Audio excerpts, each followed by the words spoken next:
The Magic enter the All-Star break on a tough loss, a better understanding of what they have to do to win, and a long road ahead. We'll get to all of it after Tuesday's loss to the Toronto Raptors. We'll get to it now on Locked On Magic. You are Locked On Magic, your daily Orlando Magic podcast, part of the Locked On Podcast Network, your team every day.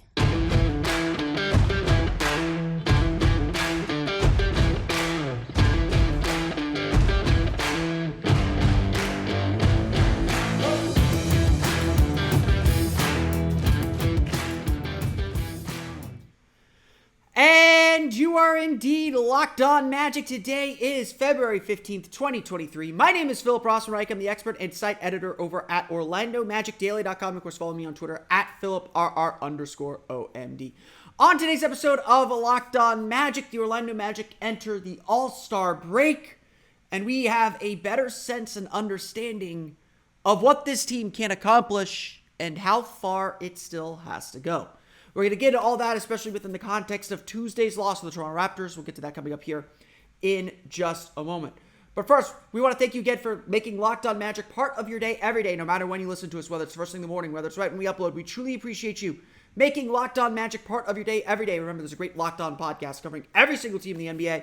To search for Locked On and the team you're looking for, the Locked On Podcast Network. It's your team every day. Today's episode is also brought to you by PrizePicks. First-time users can receive a 100% instant deposit match of up to $100 with promo code LOCKEDON. That's PrizePicks.com, promo code LOCKEDON. You know, the Orlando Magic have struggled on the back end of back-to-backs. They are now 1-10 on the second night of a back-to-back. Their defensive rating, at least entering Tuesday's game, was 122 points per 100 possessions. It got worse after Tuesday's loss to the Raptors. For whatever reason, this Magic team hasn't figured out how to reach down and get wins on the second night of back-to-backs. Fortunately, there's only two left this year. There's a back-to-back in LA, so no travel. That should be good. A Clippers-Lakers back-to-back, and then there's a bad home road back-to-back late, or another back-to-back late in the season with Cleveland and Brooklyn. So, in some respects, it's not that Orlando lost Tuesday that matters and that feels bad. I know a lot of Magic fans wanted to say it was a must-win game. It was not.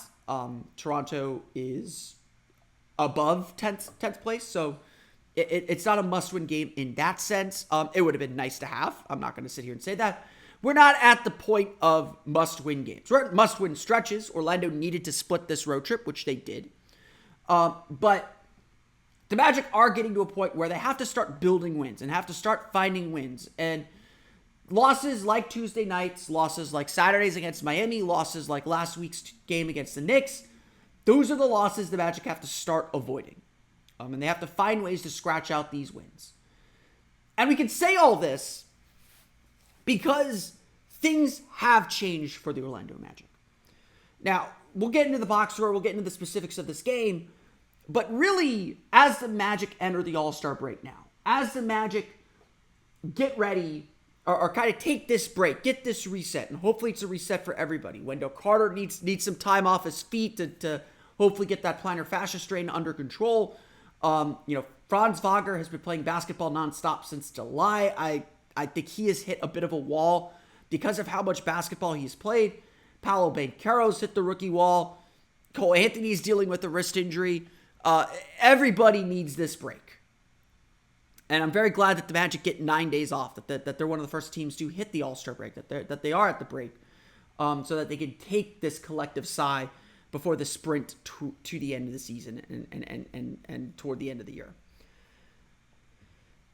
But the Magic have to come out of the break understanding that everything has changed. Everything for this team has changed. They want to talk about the play-in tournament. Even Jamal Mosley mentioned the play-in chase after Tuesday's game.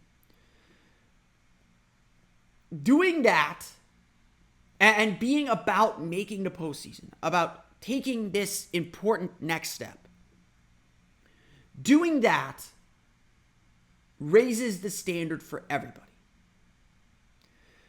And that's where the Magic are. The goal from the beginning of the season was to level up. They wanted to play meaningful games later in the season. They wanted to feel and experience what it was like to win. And yes, even failing at that is important so that you can learn and grow and get success. And that's largely what the Magic have done. Nearly 3/4 of the way through the season, and even we could throw out the first quarter of the season because the Magic were so injured, starting 5-20, according to David Steele's Is This Anything? We'll give him a bell for this. The Magic have the best record of any team that started 5-20 in NBA history. That's, maybe putting lipstick on a pig a little bit, but there is something real about this Magic team and about what they've accomplished to close the gap a little bit. However, now that they've leveled up, now that they know they can win and win fairly consistently in this league, now that they know what is possible, now they have to do the next step. Now they have to continue to do more, continue to grow, continue to evolve. Because leveling up wasn't just the goal for this season. It was to level up again, and level up again, and level up again until you are a championship contender. And obviously, that's not something that happens in one fell swoop. It's not something that happens overnight. It's not something that just occurs. It's something that you work on, you grow toward, you fail at, you take steps forward, you take steps back, but ultimately you get better and improve. And again, that's what we've seen this year. That's why this season has been such a success. But the Magic want to do more, and they should, and they are capable. Yes, 4 games, the 23 to go, is a big gap to climb. But frankly, the Magic have been treading water here for the last month. They're consistently 5-5 in their last 10 games. They've been about 500 now for a little while. So yes, the Magic are a 500 team. That's great. That's progress. We love that. Now they have to take the next step. And that's what this last quarter of the season is about, is raising that standard further. And that's why Tuesday's loss against Toronto was disappointing. A loss like Tuesday night could easily be explained away by fatigue and by this team's inability to play on the second night of back-to-backs. And Toronto's a very good team, or a solid team, playing very well. The Magic just didn't have it. But by the same token, Orlando didn't play to the game plan. They gave up offensive rebounds. They turned the ball over. They lost their focus and their intensity.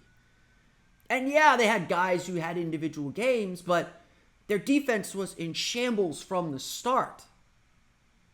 These are the kind of games that are increasingly unacceptable for this young franchise.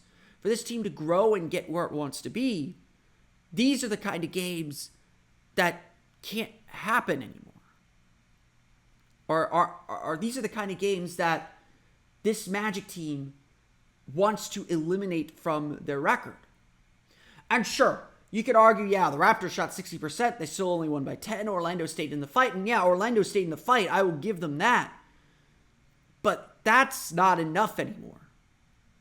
That might have been something we could say back in November. And I remember back in November, the Magic played a completely non-competitive game in Toronto. And we said at that time, like, look, at least fight to the end. At least you got to show up. Being non-competitive isn't an option. Well, we've grown so much since then that fighting isn't enough now. We need to see the team play to win every game. And some games you're going to lose, obviously, and you're not going to win everything. But what's disappointing about this game is that the Magic didn't play their style. There's a lot of isolation play. The style that gets them stuck is how they played. A lot of isolation, a lot of turnovers, a lot of just, I don't want to say lazy, but unfocused play. And on top of that, just poor defense and just a parade to the basket. The inability to box out and gang rebound. Just the ball was flying all over the place. And the Magic took what was a really impressive comeback in the second quarter and a halftime lead and kind of frittered it away. They never got blown out. They were able to keep themselves in it, but sort of like how they're sitting in the standings right now. They fell behind, they caught up a little bit, but they couldn't get over the hump. They couldn't string together those full plays that got them all the way back in it. Take this as a learning lesson then. Take this as a team, as a group that is trying to put all the pieces together. No doubt that's what this team is trying to do. But the Magic have to believe and stand for more to get where they want to go, because as exciting as this play-in chase is, this season's still not about this season. And the play-in chase and what it's going to take for the Magic to make up that ground is really a stand-in for what this team's next evolution is going to be. We already see it. We already sense it as we enter this All-Star break. Like, yes, the season doesn't hinge this year on making the play-in. Would it be great to make the play-in? Absolutely. It's just as valuable for this group to get the experience of playing these meaningful games and even failing in these meaningful games, so you know what it's going to take next year. Because I think we could all agree and we could all say the 2024 season is going to be about making the playoffs. And that's the standard that's been raised today. And the standard this team has to play to the rest of the season. We're going to go through the final box score, talk a little bit more specifically about this game. We'll get to that coming up here in just a moment. But first, a word from our pals at PrizePicks. The NBA season is still going. I assure you, it doesn't stop until Thursday. Then we all take our break. We head to beautiful Salt Lake City. I'm not going to be there, but I will always stand for Salt Lake City. Great city. Utah is one of the wonders of the natural world. But there's still NBA games going on, whether you're looking at Joel Embiid and the Philadelphia 76ers taking on the Cleveland Cavaliers tonight, or, you can check out some of the college stuff. I'll be watching my Northwestern Wildcats take on the Indiana Hoosiers. Get some Jackson Trace Davis, I think is his name. They have some NBA prospects on Indiana, and Northwestern's going to smoke them because that's what they do. So if you want to play daily fantasy and get in on all this action, you got to play PrizePicks. Here's how it works. You pick 2 to 6 players, and if they go on to score more or less than their PrizePicks projections, you can win up to 25 times on any entry. Unlike other daily fantasy games, this is not competing against other people. You're not in these giant pools with very little chance of even getting your money back. There's no competing against other people. It's just you versus the projections available. So if you think that Joel Embiid's going to score 28 points tonight, say that he will score more than 28 points. It's really that simple. PrizePicks offers projections on any sport you watch, including NBA, NHL, PGA, college football, men's college basketball, WNBA, NASCAR, and a whole lot more. Entries can be made in 60 seconds or less. It's really that easy. They have safe and fast withdrawals. They're currently operational in more than 30 states and in Canada. Download the PrizePicks app or go to prizepicks.com to sign up and play daily fantasy sports today. First-time users can receive a 100% instant deposit match of up to $100 with promo code LOCKEDON. If you deposit $100, PrizePicks will give you $100. If you deposit $50, PrizePicks will give you $50. Don't forget to enter promo code LOCKEDON and sign up for an instant deposit match of up to $100.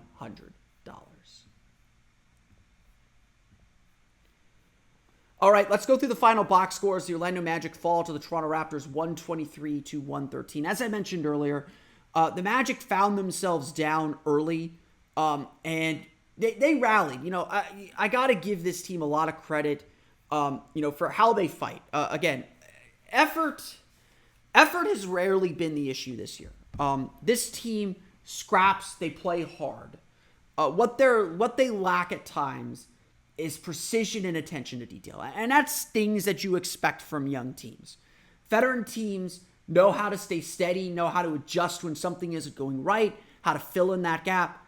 Young teams don't know how to do this. And the Magic have been good, and they found ways at times, and even in this game they found some ways, but they still get out-veteraned by veteran teams. There's just a lot of situations this Magic group hasn't been through, and sometimes it just feels like they're fighting uphill to kind of get where they want to be and get to the places they want to be. This game's a great example.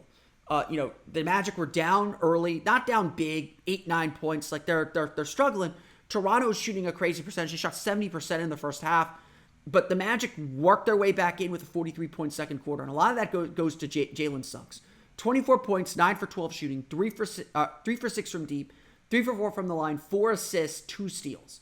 3 turnovers, definitely a problem. Jalen got a little bit out of control at times, but Jalen Suggs is starting to find his outside shot and shoot it with more efficiency and more confidence. And you can feel that confidence everywhere, but everything with Suggs starts on the defensive end. And it's just really difficult to deny him when he's on the floor.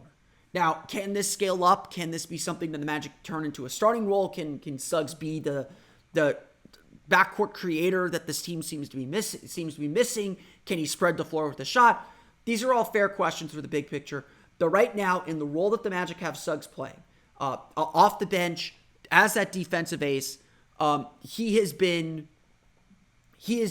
extremely good. And he's really embraced the role, and he's playing it to a T. Like, I like the idea of finishing games with him more and more, especially when he's playing well like he did on Tuesday night. But I also think that Suggs works in this role. That this is the right way to use Suggs, at least for now. We'll see what he looks like after a hopefully healthy offseason. But this works for Suggs. He's playing under more control. He's playing with more poise, and his defensive chaos is just huge. Like, he just gets after everyone on defense. There are only 2 players that had a positive plus-minus in this game for the Magic. Jalen Suggs was +9 in a game that the Magic lost by 10. That doesn't tell you everything, but it shows you what a big impact he had. He had most of his points. It's 19 of his 24 in the first half. So, again, it's spurty right now with Suggs. But, the Magic couldn't kind of find the support, kind of lift, because outside of Jalen Suggs, everyone else had a problem in this game. Like, Wendell Carter had 26 points, 11-15 shooting, 3 for 6 from deep, 6 rebounds, 5 assists. He did a lot of really, really good things. So, I don't want to say Wendell Carter had necessarily a really poor game, but he really struggled on the interior. The Magic were switching a lot. The Raptors play a weird lineup. They have essentially Scotty Barnes at the 2. And so that created a mismatch somewhere on the floor at every turn. Whether it was Gary Harris guarding Pascal Siakam, whether it was the switching that led to smaller players guarding Jakob Poeltl. For the first time in a while, the Magic felt like the smaller team. And they were the smaller team. And so Wendell Carter was switching a lot on the perimeter to kind of counteract some of that size. And the Raptors just feasted with Poeltl on the inside. I think that part of the Magic's problem in this game was the scheme and the game plan that they used. But at the same time, the Magic weren't really playing physically. They were definitely playing on the back foot and playing catch up the entire way. And even when they were leading. And so the Raptors just kind of feasted. I mean, Poeltl had 30 points, 9 rebounds, 6 blocks. 5 of his 9 rebounds were offensive rebounds. We'll get to the rebounding here in a sec. But Wendell Carter had 6 total rebounds. Paolo Banchero had 1. Franz Wagner had 0. And frankly, Carter didn't have a lot of rebounds at halftime. This is kind of the big bugaboo. There are 2 issues for the Magic overall this season. The first is their rebounding is super inconsistent. They do rank well rebounding. They're, I think, 13th in the league in defensive rebound rate. So it's not like they're a poor rebounding team, but they will have games like this where they give up a lot of timely rebounds. They need everybody to rebound. Like, Paolo Banchero has done a really good job lately while he's been in this little shooting slump of adding rebounds, of getting to the boards, finding a way to contribute elsewhere. And he just didn't really do that this game. There just wasn't a lot of activity around the basket. The Magic were getting constantly outworked under the rim. And, this is something that is not a team strength. Wendell Carter's a solid rebounder. Banchero's not a great rebounder. This is something everybody has to contribute to. Everyone has to be bound. I know the Magic want to get out and run, but they got to secure rebounds first. It is hard to get out and run. Why did the Magic score 43 points? It's because they forced a lot of turnovers. They got out in transition. They were able to get into a good flow and into a good rhythm. They weren't allowing Toronto to shoot because they were making all their shots. That was a big factor in this game. I mean, I can't remember the last time the Magic had fewer than 30 total rebounds in the game. Again, a lot of that is Toronto made a lot of shots, 60.2% shooting, only 8 for 24 from beyond the arc. So the Magic gave up a lot of opportunities and a lot of them on second chance points. Again, you look at it, Orlando forces 20 turnovers for 26 points. That's what kept them in the game. But Toronto still has 22 fast break points to Orlando's 12. They have 18 second chance points on 13 offensive rebounds. That's, again, just inexcusable. Toronto scored 74 points in the paint. 54 points in the paint for Orlando is usually enough for them to win. But Orlando was giving up tons of dribble penetration, tons of shooting at the rim, tons of offensive rebounds. Just, it was, this Magic team can play really good defense. They played one of their worst defensive games. They had one of their best defensive games of the year Monday. They had one of their worst defensive games of the year Tuesday. It's just consistency. You got to be about defense. When you're tired, you got to be about defense. That's what's going to carry you through. You got to muck these games up. You got to make them ugly as all heck to win these kinds of games. And again, I think that starts a little bit with Wendell Carter. I think he's got to be that player on the interior. And look, he scored, which was nice, but he really wasn't that guy. Markelle Fultz also had a solid game, 19 points, 7 for 15 shooting, 4 for 4 from the foul line, 6 rebounds, 5 assists. He did have 3 turnovers as well. 4 of the Magic's 5 starters had 3 turnovers. Gary Harris is the only one who does not, and he just doesn't handle the ball enough to commit turnovers. Just too many turnovers, 19 for 29 points. That was a big factor in Toronto eventually pulling away in the third and fourth quarter. But when Fultz was on the floor, everything really flowed well. He does a good job directing traffic, and he's just getting much more confident and assertive on the ball, especially attacking the basket. I think he's just done a really, really, really good job just being a presence on the floor. I really love the job that Fultz has done and what he has really developed into for this team. So a lot to like with Fultz. The Magic's 2 main guys continue to struggle, though. Paolo Banchero, 13 points, 5 for 13 shooting. Didn't get to the foul line, 3 for 4. That's really the big difference for him right now, is he's not getting to the foul line as much as he used to. His good games, he'll have 7-8 free throws. His bad games, he'll be at 4-5. Like it's literally those small things, and those little things get him into a rhythm. And you could tell when he's in rhythm, he's attacking, he's mixing things up, he's not settling. Right now, he's struggling to get the call and struggling to get to the foul line. So I think, maybe we're a little spoiled early on, but Paolo's got to find a way to finish. I think he needs a break more than anything else. I think he's really hit the wall hard, and I'm actually honestly a little disappointed he's playing in the skills competition on Saturday, because I'd like him to just get do his thing Friday night, get out of Salt Lake City, go back to Seattle, enjoy some time with the fam, just get off his feet, just relax a little bit, and then come back to work Tuesday for practice and be ready to go. Franz Wagner also struggled, 9 points, 3 for 9 shooting, 6 assists though.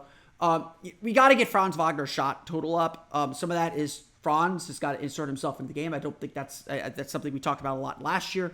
That's just not his natural state. He isn't someone that demands the ball. You have to kind of find him, and so the ball has to move to him. 26 assists is still a good number for Orlando on 43 makes. But Franz is still making plays. Don't take Franz's shot total to tell you that he's not making plays. He is still making plays and doing a lot of good for this Magic team. But it's, again, the Magic need more of it. He is too important to be taking just 9 shots in the game. He is too important to not be that involved offensively and not be that aggressive offensively. And so Orlando's got to find a way to get him involved. Again, Orlando played a really strong offensive game. 113 points, 51.2% shooting, 13 for 31 from beyond the arc. These are games you have to win. But the Magic gave it away on offensive rebounds, 13 offensive rebounds again. They gave it away on turnovers, 19 for 29. They did the things that you cannot do against Toronto. Toronto's a great offensive rebounding team. They're a great fast-breaking team. You give them those opportunities, they are going to feast and kill you. And that's exactly what happened. Jakob Poeltl again with 30 points. Pascal Siakam with 26. Fred VanVleet with 10 points, 15 assists. He did have 5 turnovers as well. Scotty Barnes with a fairly quiet 17, to be honest. But a lot of that, again, working the offensive glass. 3 offensive rebounds for him. Pascal Siakam, Jakob Poeltl with 5 offensive rebounds.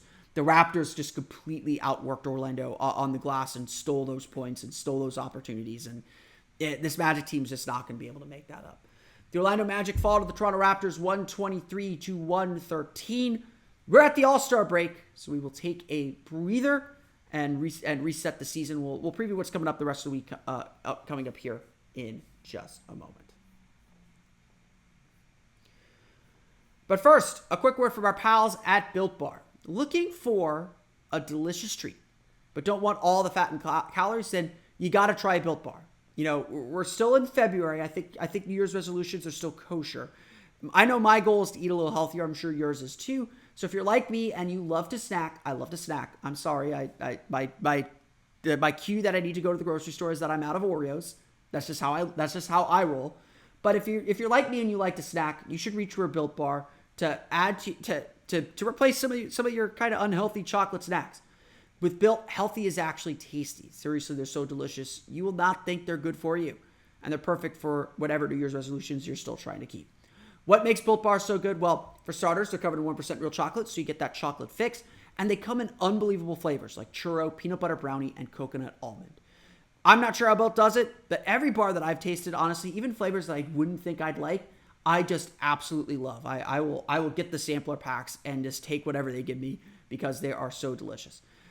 Most of the bars are only 130 calories with 4 grams of sugar and a whopping 17 grams of protein. You don't need to wait around to get a box anymore either. For years, we've talked about ordering your Built Bars at Built.com, which of course you can still do. But now you can get them at your local Walmart or Sam's Club. So head to your local Walmart today, walk to the pharmacy section, and grab yourself a box of Built Bars. You can pick up a 4-bar box of cookies and cream, delicious. Double chocolate, delicious. Coconut puffs, not my style, but still delicious. If you're close to Sam's Club, run in and grab a 13-bar box with hit flavors like brownie batter and churro. You can thank me later. Check it out today. Built Bar, the protein bar that tastes like a candy bar.